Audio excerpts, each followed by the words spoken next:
ఇది iQOO Neo 10. 2 నెలల ముందు iQOO Neo 10R వచ్చింది కదా, ఆ సిరీస్లో ఇది సెకండ్ ఫోన్ అనమాట. దీని తర్వాత iQOO Neo 10 Pro వస్తుంది. అండ్ iQOO Neo 10 Pro చాలా మంది 8 Gen 3 ప్రాసెసర్తో వస్తుంది అనుకుంటున్నారు. బట్ మోస్ట్లీ అది 8 Gen 3తో రాకపోవచ్చు, ఎందుకనేది ఈ వీడియోలో చెప్తాను. అండ్ దీనిలో యూజ్ చేసింది కొత్త ప్రాసెసర్ 8S Gen 4 ప్రాసెసర్తో వస్తుంది. ఆల్రెడీ మన ఛానల్లో కమ్యూనిటీ పోస్ట్ చేశాను, ఈ ఫోన్ గురించి ఏమైనా డౌట్స్ ఉంటే అడగండి అని. చాలా క్వశ్చన్స్ వచ్చాయి, అన్నిటికీ వీడియోలో క్లారిటీ ఇస్తాను. అసలు ఈ ఫోన్లో పర్ఫార్మెన్స్ ఎలా ఉంది, హీటింగ్ ఇష్యూస్ ఏమైనా ఉన్నాయా, కెమెరాస్ గురించి చాలా మంది అడుగుతున్నారు, కెమెరాస్ ఎలా ఉన్నాయి, బ్యాటరీ లైఫ్ ఎలా ఉంది, ఓవరాల్ గా అసలు ఈ ఫోన్ ఎలా ఉంది, ఎవరికి ఫోన్ బాగా సెట్ అవుద్ది అనేది ఈ వీడియోలో డీటెయిల్ గా మాట్లాడుకుందాం. ఫస్ట్ ఈ బాక్స్ ఎలా ఉంటుంది, లోపల కేస్ ఉంటుంది, ఫోన్ తో పాటు 120 వాట్స్ అడాప్టర్ ఉంటుంది, type C to type C cable ఉంటుంది, and pre applied screen guard తో వస్తుంది. అండ్ దీని స్పెసిఫికేషన్స్ ఇక్కడ స్క్రీన్ మీద వేస్తాను, ఒకసారి పాజ్ చేసి చదువుకోండి. మనం ఒక్కోటి డీటెయిల్ గా చూసుకుంటూ వెళ్ళిపోదాం. ఇది మొత్తం 2 కలర్స్ లో వస్తుంది, ఒకటి రెడ్ కలర్ ఒకటి, అండ్ ఇది టైటానియం కలర్. ఆ red colour same iQOO Neo 10R లో బ్లూ కలర్ ఉంటుంది కదా, ఆ బ్లూ బదులు రెడ్ కలర్ ఉంటుంది, same design. And titanium colour అయితే రెండిట్లో ఒకటే ఉంటుంది. సో బ్యాక్ సైడ్ నుంచి చూడడానికి కొంచెం iQOO 13 లుక్స్ లాగా కనిపిస్తుంది. ఇది కంప్లీట్ బాడీ మొత్తం iQOO Neo 10R లాగే, ఫోన్ పట్టుకున్నప్పుడు మీరు iQOO Neo 10R యూజ్ చేసినట్టే ఉంటుంది.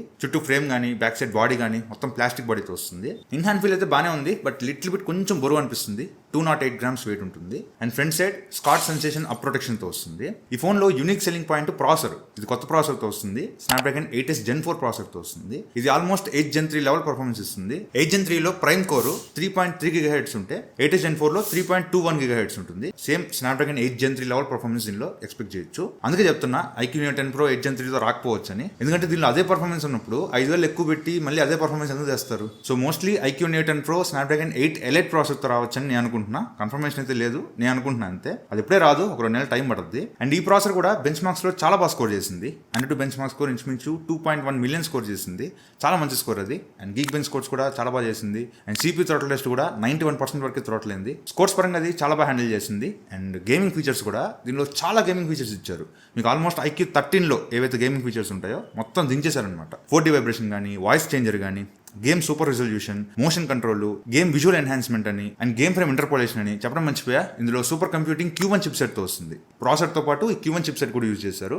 సో ఈ Q1 చిప్ సెట్ వల్ల యూజ్ ఏంటంటే మీకు డిస్ప్లేని ఎన్హాన్స్ చేస్తుంది. అడిషనల్ గా కొన్ని ఫ్రేమ్స్ ని జనరేట్ చేసి మీకు డిస్ప్లే ఎక్స్పీరియన్స్ ఇంకా బెటర్ చేస్తుంది అనమాట. ఇది ఓన్లీ గేమ్స్ అప్పుడే, జనరల్ యూసేజ్ లో మీకు ఇది యూజ్ ఉంటుంది. కానీ గేమింగ్ అప్పుడు మాత్రం ఇది అడిషనల్ ఫ్రేమ్స్ ని యాడ్ చేసి 144 FPS లో మీరు గేమ్ ఆడడానికి యూజ్ అవుతుంది. And even direct drive power supply కూడా ఇచ్చారు, డైరెక్ట్ గా పవర్ కనెక్ట్ చేసి మీరు గేమ్స్ ఆడుకోవచ్చు. దీనిలో నేను అన్ని గేమ్స్ ఆడాను, BGMI ఆడాను, కాల్ ఆఫ్ డ్యూటీ ఆడాను, అండ్ గెన్షిన్ ఇంపాక్ట్ ఆడాను. దీనిలో BGMI smooth ultra extreme support చేస్తుంది, అంటే 120 FPS సపోర్ట్ చేస్తుంది. ఆ గేమ్ ఫ్రేమ్ ఇంటర్పోలేషన్ ఆన్ చేసుకుంటే 144 FPS లో మీరు దీనిలో గేమ్స్ ఆడుకోవచ్చు. గేమింగ్ ఎక్స్పీరియన్స్ అయితే అసలు కుమ్మోతలేసింది, చాలా స్మూత్ ఉంది. అసలు ఇక్కడ ఫ్రేమ్ డ్రాప్స్ కానీ ల్యాగ్స్ అని నోటీస్ చేయలేదు. అండ్ BGMI 2 గంటలు ఆడిన తర్వాత మాక్సిమం నాకు వచ్చిన టెంపరేచర్ 43 degrees. సో టెంపరేచర్ కూడా చాలా కంట్రోల్ గా ఉంది. బట్ గెన్షిన్ ఇంపాక్ట్ ఆడినప్పుడు మాత్రం టెంపరేచర్స్ కొంచెం ఎక్కువ వెళ్ళినాయి. గెన్షిన్ ఇంపాక్ట్ 60 FPS సపోర్ట్ చేస్తుంది. గెన్షిన్ ఇంపాక్ట్ ఆడుతున్నప్పుడు కూడా ల్యాగ్స్ లేవు, ఫోన్ హీట్ అవుతున్నా కూడా ఎక్కడ మేజర్ ల్యాగ్స్ కానీ ఫ్రేమ్ డ్రాప్స్ కానీ లేవు. గేమింగ్ ఎక్స్పీరియన్స్ కానీ, గ్రాఫిక్స్ కానీ, ఎవ్రీథింగ్ దాంట్లో చాలా బాగుంది. కాకపోతే టెంపరేచర్స్ అది అప్రాక్సిమేట్గా 45-46 degrees దాకా వెళ్ళింది గెన్షిన్ ఇంపాక్ట్ ఆడేటప్పుడు. ఇప్పుడు 1 అవరే, 2 hours కాదు, 1 hour ఆడినప్పుడు 46 దాకా వచ్చింది. బట్ 2 నిమిషాలు పక్కన పెట్టేస్తే మళ్ళీ నార్మల్ టెంపరేచర్కి వచ్చేస్తుంది, కూల్ డౌన్ అయిపోతుంది. దీనిలో 7000 mm² vapour chamber cooling system use చేశారు. సో దానివల్ల మీకు ఫోన్ అంత హీట్ అవ్వట్లా. సో గేమ్ ఆడుతున్నప్పుడు మాత్రం ఎక్స్పీరియన్స్ చాలా బాగుంది. అండ్ టెంపరేచర్స్ కూడా చాలా వరకు కంట్రోల్గానే ఉన్నాయి. మీరు మరి గెన్షిన్ ఇంపాక్ట్ ఆడితే మాత్రం కొంచెం ఫోన్ మొత్తం వేడెక్కద్దు. కానీ normal BGMI, call of duty, free fire ఇట్లాంటి ఆడేటప్పుడు మాత్రం మీకు టెంపరేచర్స్ చాలా కంట్రోల్గా ఉన్నాయి. అండ్ దీనికి తోడు ర్యామ్ LPDDR5X అల్ట్రా ర్యామ్తో వస్తుంది. ర్యామ్ మేనేజ్మెంట్ అయితే ఎక్కడ ప్రాబ్లం లేదు. పెద్ద పెద్ద యాప్స్ మాత్రం రీలోడ్ అయిపోతున్నాయి. గెన్షిన్ ఇంపాక్ట్ లాంటి పెద్ద పెద్ద యాప్స్ పోతున్నాయి, కానీ నార్మల్ చిన్న చిన్న యాప్స్ మాత్రం మెమరీలో బాగానే ఉంచుకుంటుంది.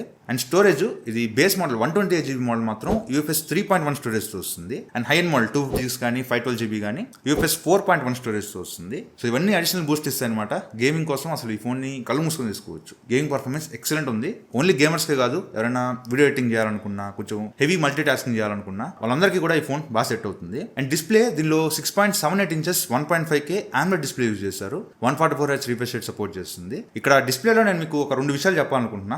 ఒకటి, ఇది 144Hz రిఫ్రెష్ రేట్ సపోర్ట్ చేస్తుంది, కానీ జనరల్ యూసేజ్ లో ఫోన్ యూజ్ చేసినప్పుడు ఎక్కడ 144Hz అనేది రాదు. ఓన్లీ గేమ్స్ ఆడుతున్నప్పుడు మాత్రమే మీకు 144Hz వస్తుంది. అండ్ దీనిలో యూజ్ చేసిన ప్యానల్ LTPO ప్యానల్ కాదు, LTPS ప్యానల్. LTPO ప్యానల్ వాడడం వల్ల మీకు ఫోన్ రిఫ్రెష్ రేట్ అనేది 1 Hz నుంచి 120 Hz కి మీరు యూజ్ చేసే పని బట్టి ఆటోమేటిక్ గా అడ్జస్ట్ చేసుకుంటూ ఉంటుంది. దానివల్ల మీకు బ్యాటరీ చాలా మిగిలిపోద్ది. బట్ దీనిలో LTPS ప్యానల్ వాడడం వల్ల మీకు రిఫ్రెష్ రేట్ అడ్జస్ట్ అవ్వట్లా, 120 లేదంటే 60 పడిపోతుంది.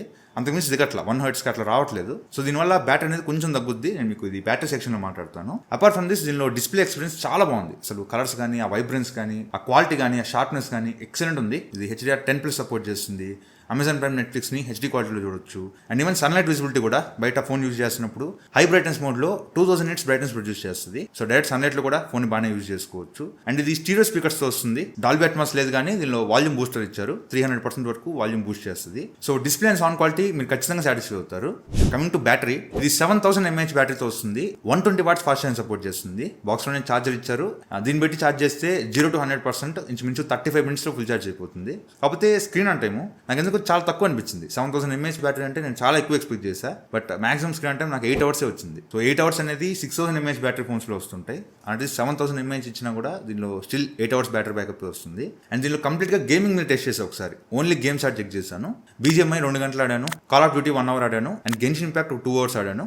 ఓవరాల్ గా 5 hours బ్యాటరీ బ్యాకప్ వచ్చింది. అండ్ ఒక 7% బ్యాటరీ మిగిలింది. సో బ్యాటరీ అనేది మరీ ఎక్కువ ఎక్స్పెక్ట్ చేయొద్దు. iQOO Z10 లో మీకు 7300 mAh బ్యాటరీ, అది మనం టెస్ట్ చేసినప్పుడు ఇంచుమించు 11 hours వచ్చింది. మరి అంత ఎక్స్పెక్ట్ చేయొద్దు, ఎందుకంటే అది ఫుల్ హెచ్డీ ప్యానల్, ప్రాసెసర్ పెద్దగా పవర్ కన్జ్యూమ్ చేయదు. బట్ దీనిలో డిస్ప్లే రిజల్యూషన్ ఎక్కువ ఉంది. అండ్ ప్రాసెసర్ కూడా కొంచెం పవర్ కన్జ్యూమింగ్ ప్రాసెసర్. సో వీటి వల్ల దాంతో కంపేర్ చేయొద్దు. iQOO Z10 తో కంపేర్ చేయొద్దు. ఇది సెపరేట్ గా చూస్తే మాత్రం 7000 mAh లెవెల్లో అనిపించట్లా. సో బ్యాటరీ మాత్రం కొంచెం బెటర్ గా ఆప్టిమైజ్ చేస్తే బాగుంది అనిపించింది. And coming to cameras, back side 50 MP main camera ఉంటుంది. సోనీ IMX882 సెన్సార్ తో వస్తుంది. And 8 MP ultra wide angle camera and 32 MP front camera. Same ఇదే camera setup iQOO Neo 10R లో కూడా ఉంటుంది.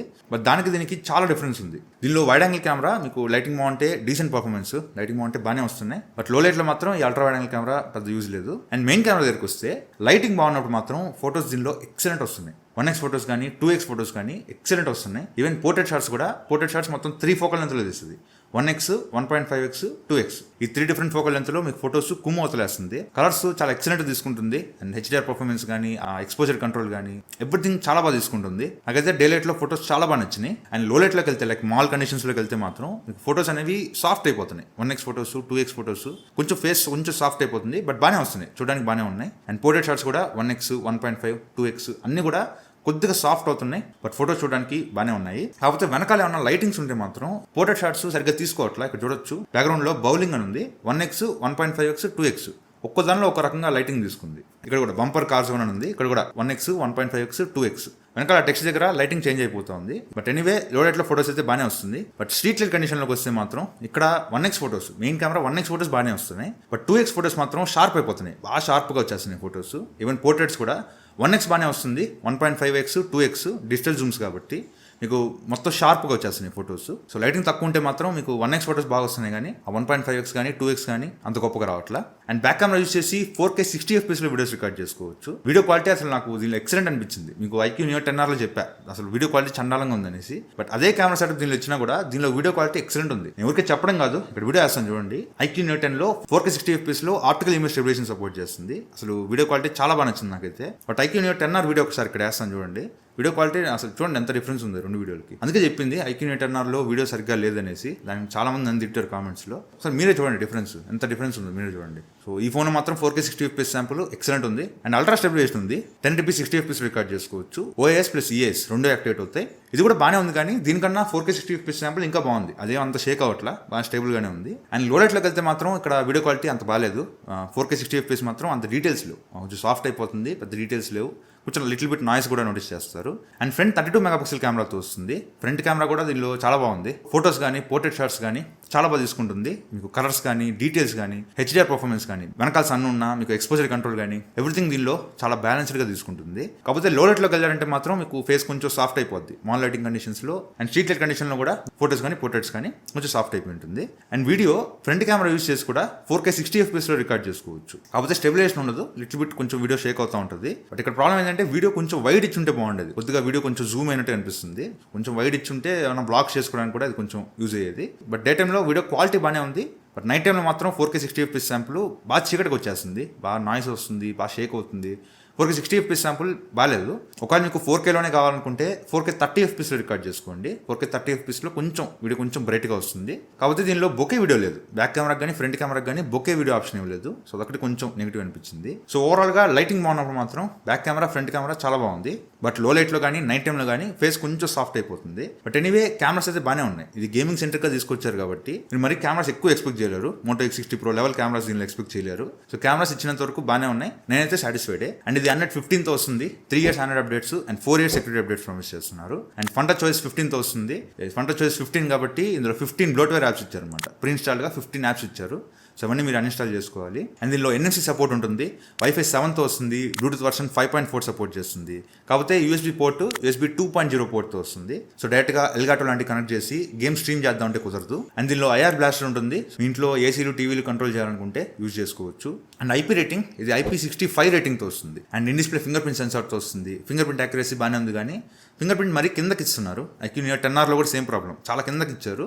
కొద్దిగా పైకి ఇచ్చి ఉంటే ఇంకా బాగుంటుంది. అండ్ ఇది కస్టమ్ డైలాగ్తో వస్తుంది, కావాలంటే కాల్ రికార్డింగ్ చేసుకోవచ్చు. అండ్ ఇది కస్టమ్ వాయిస్ కాబట్టి యాప్ లాక్ కానీ యాప్ని క్లోన్ చేసుకోవడం, హైడ్ చేసుకోవడం ఇట్లాంటి ఆప్షన్స్ అన్నీ ఉంటాయి. సో ఓవరాల్గా అసలు ఈ ఫోన్లో మేజర్ పాజిటివ్స్ ఏంటి, నెగిటివ్స్ ఏంటి? ఫస్ట్లీ ఈ ఫోన్లో మేజర్ పాజిటివ్స్ అంటే పర్ఫార్మెన్స్. అసలు కళ్ళు మూసుకొని గేమింగ్ సెంటర్గా నాకు ఫోన్ కావాలనుకుంటే తీసేసుకోవచ్చు. గేమింగ్ పర్ఫార్మెన్స్ ఎక్సలెంట్ ఉంది. అండ్ ఎవరైనా వీడియో ఎడిటింగ్ చేయాలనుకున్నా, కొంచెం హెవీగా మల్టీ టాస్కింగ్ చేయాలనుకున్నా ఈ ఫోన్ మీకు పర్ఫెక్ట్గా సెట్ అవుద్ది. అండ్ కెమెరాస్, ఈ ఫోన్లో కెమెరాస్ కూడా బాగానే ఉన్నాయి. అండ్ డిస్ప్లే కూడా ఈ ఫోన్లో బాగానే ఉంది. అండ్ బ్యాటరీ లైఫ్ కూడా కొంచెం ఆప్టిమైజ్ చేస్తే బాగుంటుంది. బట్ ఎనీవే బ్యాటరీ లైఫ్ కూడా దీనిలో బాగానే ఉంది. సో ఒక ఫోన్లో ఉండాల్సిన 4 మెయిన్ పిల్లర్స్ ఈ ఫోన్లో చాలా బాగున్నాయి. బట్ దీనిలో మేజర్ నెగిటివ్స్ ఏంటంటే నాకు దీనిలో పెద్దగా వేరే చూపించే నెగిటివ్స్ ఏం కనిపించలా. చిన్న నెగిటివ్స్ ఉన్నాయి. Like IP rating IP65 rating ఇచ్చారు. ఆ ప్రైస్లో IP68 రేటింగ్ ఎక్స్పెక్ట్ చేస్తాం. బట్ దీనిలో IP65 రేటింగ్తో వస్తుంది. ఇది ఒకటే major negative. And display protection Gorilla Glass protection కాకుండా వీళ్ళు స్కాట్ సెన్సేషన్ గ్లాస్ ప్రొటెక్షన్ ఇచ్చారు. అండ్ డిస్ప్లే ప్యానల్ కూడా LTPO ప్యానల్ ఇచ్చి ఉంటే ఇంకా బాగుండేది. LTPS ప్యానల్ ఇచ్చారు. అండ్ బిల్డ్ క్వాలిటీ గురించి కూడా చాలా మంది అడుగుతున్నారు. ఇది ప్లాస్టిక్ బాడీ, బట్ చాలా మంది ఆ ప్రైస్ లో మెటల్ ఫ్రేమ్ కానీ